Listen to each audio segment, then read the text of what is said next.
As respirações são as principais armas dos caçadores de Onis em Demon Slayer, permitindo com que eles alcancem aspectos físicos sobre-humanos e sejam capazes de finalmente enfrentar criaturas poderosas como os Onis. Mas será que essas respirações de fato são reais? Chamas, água, pedra, trovão e vento, e várias outras que são nos mostradas na obra são de fato algo físico? É isso que vamos entender aqui agora. Há algumas semanas eu lancei aqui no canal os seguintes shorts: as respirações em Kimetsu no Yaiba são reais? Essa é uma das paradas mais bizarras que temos para discutir sobre Kimetsu no Yaiba, mas a resposta é bem simples e fácil de entender. Quando um caçador passa a ser introduzido como Demon Slayer, a primeira coisa que ele aprende é a respiração concentrada de foco total. Uma habilidade que permite a ele levar o nível de seus aspectos físicos para algo sobre-humano, apenas utilizando a sua respiração e a capacidade de seus pulmões.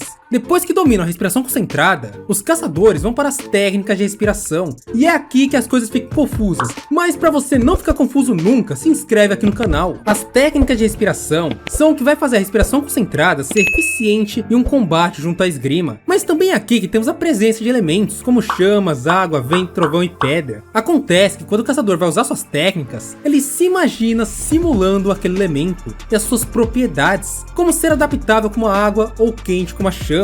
Porém, tudo que você vê ali é algo somente e unicamente ilustrativo. Como vocês viram, eu dou uma explicação prévia de como funcionam as respirações e o porquê de elas não serem reais de fato. Mas agora nesse vídeo a gente vai se aprofundar um pouquinho mais nas dúvidas dos comentários e explicar cada coisa que aconteceu no mangá, que entre aspas, sustenta esse fato das respirações em Kimetsu não serem reais. Então eu li todos os comentários, sim, eu leio vários comentários de verdade, sim, eu paro pra ler. Então se você comentar, provavelmente eu vou acabar lendo. E eu li bastante os que tiveram mais dúvidas que tiveram muitos likes, ou seja, muita gente tinha a mesma dúvida, que foram as seguintes. E o Tokito, ele se imaginava invisível, então ele atingiu um nível extremo de esquizofrenia? Essa crítica aqui foi bem frequente, e é em relação à sétima forma da respiração da névoa. Muita gente não entende certinho como essa forma funciona, porque no mangá, pelos desenhos, dá a entender que o Muichiro cria um ambiente inteiro de névoa e meio que se esconde e aparece no meio dela. Mas é um pouquinho diferente do que realmente parece, e tem até outro anime que tem uma referência muito boa a isso. Mas durante esse vídeo inteiro a gente vai entender isso aí melhor. Outra dúvida interessante foi a seguinte: e por que no filme o Tanjiro fica impressionado quando o Rengoku faz um furacão de chamas na luta com a casa? Eu percebi uma certa correlação com a quarta forma da respiração das chamas, que é uma forma de defesa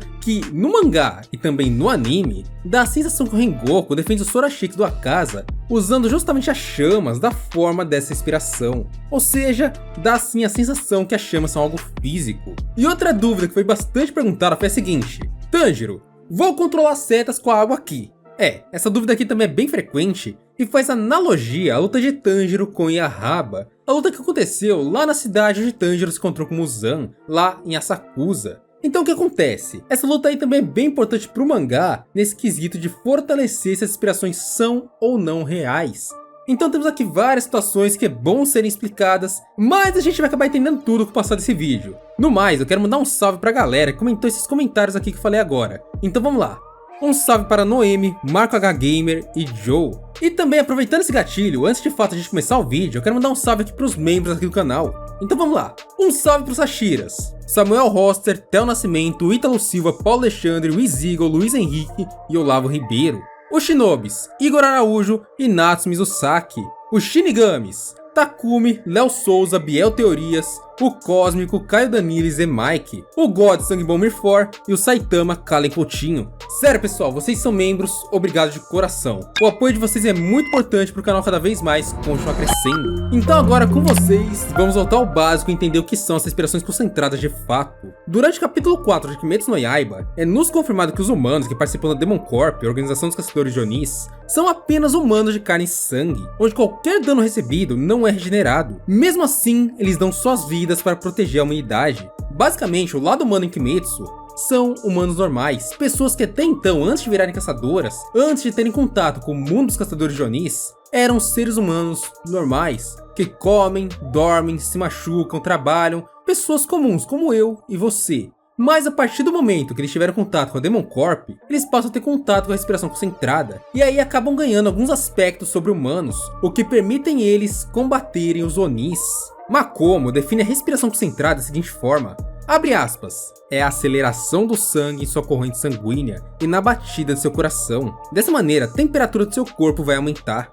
você será capaz de manter a forma humana e ser tão poderoso como um demônio. Fecha aspas. Ela também frisa que a capacidade dos pulmões é o que vai definir o quão forte será sua respiração concentrada, o quanto de upgrade você vai ganhar durante o uso da respiração. Ou seja, quanto maior a capacidade dos pulmões, maior será a força, a velocidade e os aspectos físicos durante o uso da respiração concentrada. Assim, quando o caçador de Onis puxa o ar, e esse ar segue para dentro do seu corpo, indo para a corrente sanguínea, os seus ossos e seus músculos entram em um estado de pânico e também de adrenalina, elevando o corpo humano e aumentando a sua temperatura, dando assim a força para um Demon Slayer se igualar com os Onis. As respirações concentradas ou as técnicas de respiração também existem na vida real, só que obviamente são diferentes do que é nos apresentado no anime. São técnicas que muitos atletas ou pessoas que em seus trabalhos têm um certo nível de exigência física, como bombeiros ou policiais, precisam aprender técnicas de respiração para conseguirem manter os melhores aspectos físicos possíveis. Mas como eu disse antes, é óbvio que em Demon Slayer, a respiração concentrada se tornou um poder, funcionando como um tipo de multiplicador em caçadores de Onis, fazendo eles saírem de alguém normal como humano para alguém sobre-humano. Alguns caçadores já conseguiram se mover em velocidades que não podem ser mais acompanhadas facilmente por olhos de pessoas comuns. Isso tudo, a princípio, por um instante, no momento do uso da respiração concentrada. No entanto, durante o capítulo 49, temos o contato com a respiração concentrada de foco total constante, apresentada a nós através de Sumi, Naru e Kyo, lá na mansão da borboleta. E essa tal de respiração concentrada de foco total constante é algo que muda totalmente o jogo para um caçador de Onis. Basicamente, um usuário de respiração concentrada de foco total mantém a sua respiração de foco total, sua respiração concentrada, durante 24 horas do seu dia, até mesmo quando está dormindo. Alguém que consegue usar tal técnica chega muito próximo do nível de um pilar, tendo agilidade e reflexos muito acima de outras pessoas, até mesmo dentre os caçadores de Onis. Ou seja, a partir do momento que alguém usa a respiração concentrada de foco total constante, ela se destaca muito dentro do Demon Corp. Ok, entendemos o que é a respiração concentrada, correto? Então agora vamos aos elementos: água, chamas, pedra, trovão, vento e suas variações. Enquanto a respiração concentrada faz um caçador chegar ao estado de força descrito por Makomo, se comparando aos Onis, as técnicas de respiração permitem a sincronia entre a respiração concentrada e as técnicas de esgrima em combate. Então é possível alguém aumentar seus atributos físicos durante o uso de uma técnica. É como colocar um multiplicador sobre o multiplicador. Assim, alguém que já é sobre-humano consegue sincronizar seus movimentos e potencializá-los. Grandes exemplos disso são Kyojuro Rengoku na sua 9ª forma e Zenitsu Sagatsumo durante o uso da respiração do trovão. Os dois, por um momento, quebram seus limites, alcançando velocidades e aspectos físicos muito maiores do que seus próprios corpos conseguem aguentar. Tanto que Kyojuro, depois do uso da 9ª forma, em teoria ele se torna meio inútil. E o mesmo serve pro Zenitsu. Sempre que ele usa muito a expressão do trovão, suas pernas se tornam inúteis. Mas enfim, é aqui que aparecem todos os elementos, nas técnicas. Então é aqui que começa toda a confusão, já que em vários momentos associamos os elementos que aparecem na tela a uma cena de combate, o que de certo modo é errado. Talvez o anime de Demon Slayer, pela qualidade dele, tenha de certo modo cooperado muito com essa ideia de respirações serem algo real. Então vamos começar nossa análise pela luta de Tanjiro e Arraba, obviamente levando em consideração somente e unicamente o que aconteceu no mangá. Então vamos lá. Capítulo 17. Tanjiro é jogado para cima pelas setas do Oni, e em seguida é arremessado contra o chão, podendo se machucar gravemente pela velocidade do golpe. No anime, Tanjiro nos traz a sensação que ele cria e usa água para parar o golpe, quando na realidade no mangá, ele mesmo pede por uma técnica de espada e usa a 8ª forma da expressão da água, golpeando o chão com sua katana por várias vezes, isso tudo em um piscar de olhos, o que faz a sua espada junto à sua força aliviar de certo modo a sua queda, isso tudo a cada golpe, fazendo ele cair de forma que não fosse ferido gravemente. Já o contato com as setas não se deve também à água, e sim à própria katana, tanto que o próprio Tanjiro reclama do peso da espada antes de virar o ataque contra o Oni e Arraba. E toda a explicação de agora também serve para o capítulo 18, onde Tanjiro usa várias formas da expressão da água para bater nos locais onde cairia, de forma rápida e forte o bastante para sua pancada ser aliviada, sem ter qualquer presença da água real no local. Próxima cena, capítulo 34, Zenitsu contra o Irmão Aranha no Monte Natagumo. Zenitsu usa sua respiração do trovão, Hekireki Sen Rokuren, e Tanjiro, de longe, comenta que havia ouvido um som. O som parecia o som de um trovão caindo. E também comenta que ele não sentiu o cheiro de nuvens de trovão no céu. O som de um trovão acontece pelo seguinte fato, abre aspas, os trovões são fenômenos sonoros gerados pelo movimento das cargas elétricas na atmosfera. Os sonhos dos trovões ocorrem em razão do aquecimento brusco e a rápida expansão do ar, produzindo assim uma forte pressão que se manifesta através do som, denominado trovão. Os trovões, que na maioria das vezes causam apenas um susto nas pessoas, podem se propagar tanto no ar quanto no solo. Como já se sabe, eles são ondas sonoras e, como tais, possuem uma frequência que depende do meio ao qual se propagam. Fecha aspas. E se Zenitsu não tem raios durante o uso da expressão do trovão, significa que a pressão que ele exerce sobre o ar causa o mesmo efeito que um trovão, ou seja, ele aquece o ar ao seu redor e o expande rapidamente, causando esse som que Tanjiro ouve de longe. É como se fosse um trovão em pequena escala, e essa escala vai aumentando conforme Zenitsu vai aumentando sua velocidade durante a obra. Ou seja, quanto mais a obra avança, mais alto e mais forte é o barulho que Zenitsu faz, e mais próximo de um trovão também. E para você entender melhor sobre o assunto velocidade em Demon Slayer, eu recomendo você ver um vídeo aqui no canal. O vídeo, a velocidade em Demon Slayer é muito maior do que você imagina. Sério, é um vídeo incrível e traz várias coisas que provavelmente você não percebeu enquanto lia Kimetsu no Yaiba. Situações, cenas, e lá a gente estima mais ou menos qual é a velocidade de alguém em Kimetsu no Yaiba, inclusive com o uso da marca do caçador. Seguimos então. Temos aqui no Moshatagumo também o uso pela primeira vez da Nagi de Gil Tomioka. Outra técnica que traz muitas dúvidas para os leitores de Kimetsu no Yaiba. Mas vamos lá, dentro do próprio mangá de Kimetsu, tem uma explicação sobre a Nagi de Gil. No entanto, o anime de Demon Slayer não explica isso durante a animação, então basicamente fica por meio da dedução. Mas no mangá tá da seguinte forma, abre aspas, a técnica do Orokudaku vai até 10, mas o 11º estilo é algo que Gil pensou. A técnica é exclusiva dele.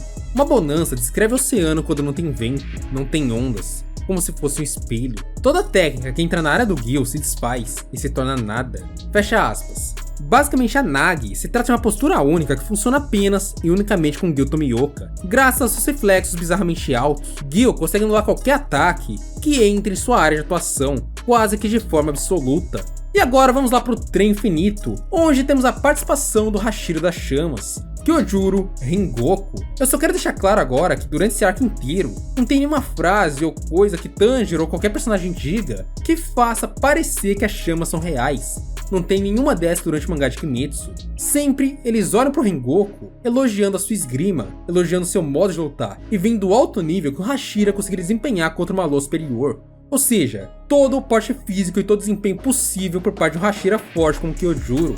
E é isso que Tanjiro tanto elogia, e não a parte de aparecer chamas ou não. Mas eu quero falar de capítulo específico. Capítulo 63. A casa diz que nunca matou um Hashira das Chamas. E muita gente já confundiu essa cena aqui, deduzindo que a Lua Superior 3 descobriu que Rengoku era o pilar das chamas por causa de sua respiração. Mas não, o próprio Kyojuro um pouquinho antes se apresenta como pilar das chamas Kyojuro Rengoku. Então a informação de que ele usava a respiração das chamas veio diretamente do próprio Kyojuro, e não uma dedução do Akaza, como muita gente meio que manipula o mangá para dar a entender. Quanto à defesa dos Sorashikis, Rengoku usa a quarta forma. Hoje na animação ele parece defender o ataque com as próprias chamas, mas é só uma sensação. Na realidade, ele movimenta a espada fazendo vários círculos em um instante, o que permite a ele parar uma certa quantidade de golpes que estavam vindo em sua direção.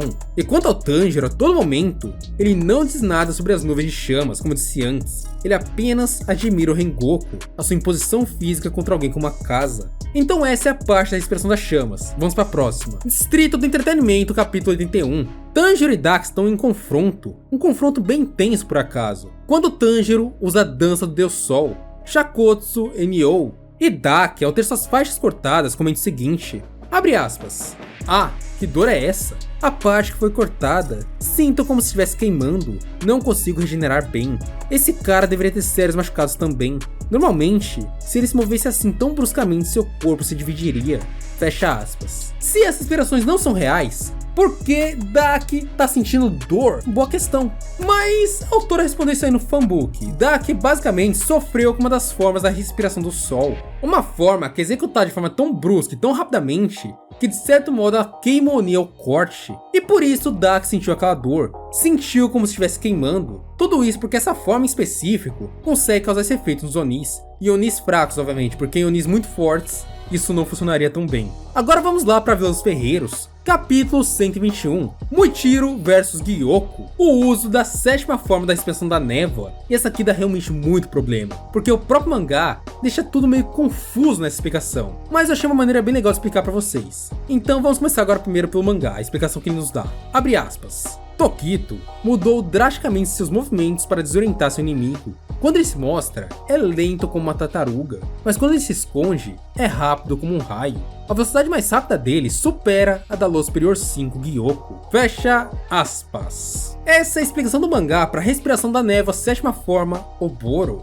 Mas na realidade, é algo bem simples, bem mais simples do que esse texto dá a entender.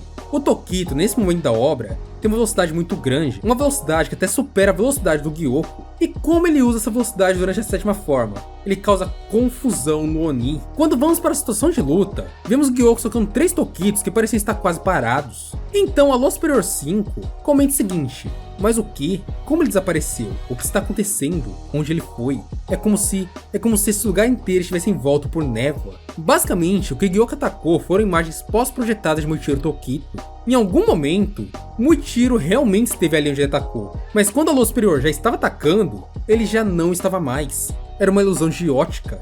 O ritmo único usado por Tokito, com mudanças drásticas entre velocidade bizarramente alta e extremamente lenta, causa um efeito de ilusão nos olhos do Oni, o que dificulta ele entender o que é ou não real, o que está ou não está em determinado local. Para explicar de forma clara, eu achei a situação aqui que é de outro anime, mas é bem interessante. A situação de Shisui Uchiha lá em Naruto. Shisui Uchiha também era chamado de Shisui o Teleportador, por causa do seu jeito único de luta. Ele se movia através do jutsu, Shunshin no Jutsu, ou técnica de deslocamento instantâneo. Quando ele usava essa técnica de forma extremamente consecutiva e rápida, ele deixava rastro de si mesmo para trás, o que causava imagens passadas no presente. E é exatamente isso que Muichiro Tokito faz em Demon Slayer. Tudo que ele faz se trata de ilusão de ótica e um jogo de movimentos do próprio Muichiro, por causa do seu despertar da marca e por ele ter superado a velocidade da Lua Superior 5. Por isso, com Kokushibo, essa técnica já não funcionou, porque ele não era mais rápido que a Lua Superior 1. Agora vamos falar de outra forma de respiração que dá muito problema. A primeira forma da respiração do vento, Shinsenpu Sogi. Essa forma é usada em 3 oportunidades durante a obra. A primeira vez é na luta de Sanemi com Kokushibo, durante os primeiros golpes no capítulo 166. Depois, no capítulo 171, durante a luta de Gyomei Sanemi vs Kokushibo, e no capítulo 173, ainda durante a mesma luta. Muitas pessoas imaginam que o funcionamento dessa forma é Sanemi girando sua espada e causando um tornado que ele arremessa contra o adversário. Mas é bem pelo contrário, ele não arremessa nada durante essa forma. Se trata de um avanço rápido de Sanemi, girando seu corpo junto à espada e destruindo tudo que está ao seu redor em uma linha reta. Então não, ele não lança nada contra o Oni, ele avança junto com a espada, cortando tudo que está na sua frente. E repetindo, não lançando nada, absolutamente nada contra o Oni. E bom, com essa última explicação, eu acho que fechamos todas as incongruências sobre esse fato das inspirações serem reais ou não. Mas só para terminar tudo, eu quero citar o porquê dos elementos realmente existirem. Então, isso é nos explicado melhor durante Tomioka Gyugaiden, com uma frase de Sakonji Orokudaku. Então vamos lá, abre aspas. Não vacile, Gil. A respiração da água é uma técnica que pode se adaptar a todos os tipos de ataque, mas para dominá-la, você precisa manter a sua respiração estável. Superfície da água. A superfície da água, Gil. Pense no seu coração como uma superfície. Se você deseja se tornar o caçador de demônios mais forte, se deseja se tornar um pilar, você precisa manter seu coração estável, o mantenha calmo e brando, como reflexo da água. Fecha aspas. Essa frase nos mostra que apesar das respirações não serem reais, os caçadores buscam agir conforme a teoria que corre por trás de suas técnicas. Ser quente como as chamas, venenosa como um inseto, adaptável como a água, traiçoeiro como uma serpente e rápido como o trovão. Entre várias outras alusões que estão nas outras respirações. Então sim, os elementos visuais não são reais, porém a sensação que o caçador passa durante uma batalha é exatamente a mesma do elemento que ele está representando. Gil é adaptável como a água, Sanemi é agressivo e rápido como o vento, Gyomei tem ataques brutos como uma pedrada, Rengoku tem um estilo de luta quente como as chamas, Shinobu é venenosa como um inseto, e Obanai é traiçoeiro como uma serpente. E bom, com tudo isso chegamos aqui ao final do vídeo. Se você gostou, entra lá no Discord, discord.gg/OGM, se inscreve aqui no canal, deixa aqui o seu like, e também a hashtag Kimetsu aqui nos comentários. No mais, obrigado por chegar até aqui, te espero no próximo vídeo, um beijo, um abraço e falou!